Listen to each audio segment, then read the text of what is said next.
Dobre poledne,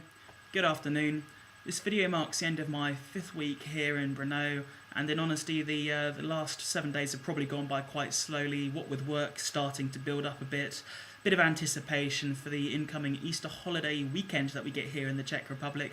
and also feeling slightly under the weather, albeit nothing too serious. After uploading last week's video, I decided to treat myself and to go and watch the opera Prodana Nevěsta, which means The Bartered Bride, which was composed by Smetana and was performed last week at the Janacek Theatre, which is not so far away from where I live. Thanks to my student card, I was able to blag a very nice private box seat for about 50 crowns, which I think is £2 in English currency, as opposed to the standard private box seat, which will probably set you back £50 at, say, London's Royal Albert Hall.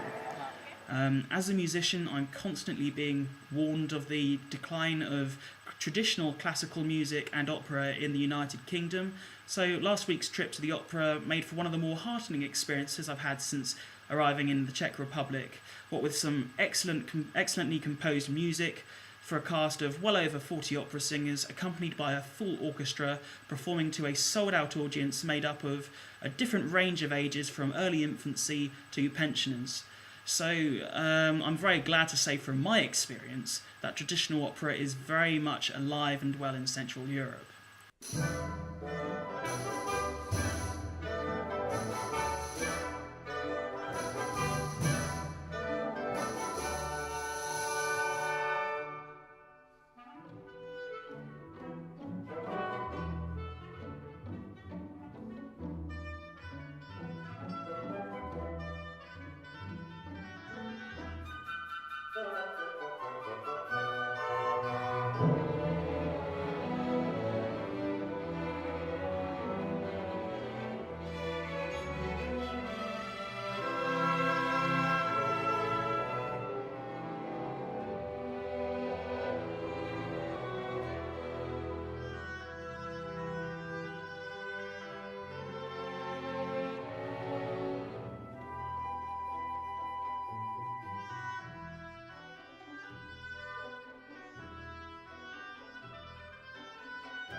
I was going to close this week's video with some footage of the Tugendhat Villa, which is a treasure of architectural modernism and functionalism in Brno, and its significance is even recognised by the UNESCO World Cultural Heritage List.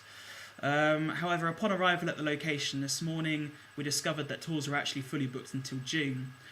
So apologies for a slightly shorter video update than usual. To give you a rough idea of what I'm planning for future clips, I want to do one video which gives you an example of my average working day at the academy, and other than that I want to try and get some video footage from surrounding cities like Prague and Vienna and Bratislava. It's just arranging the logistics for travel, which I'm sort of struggling with at the moment. But until then, take care and have a nice week.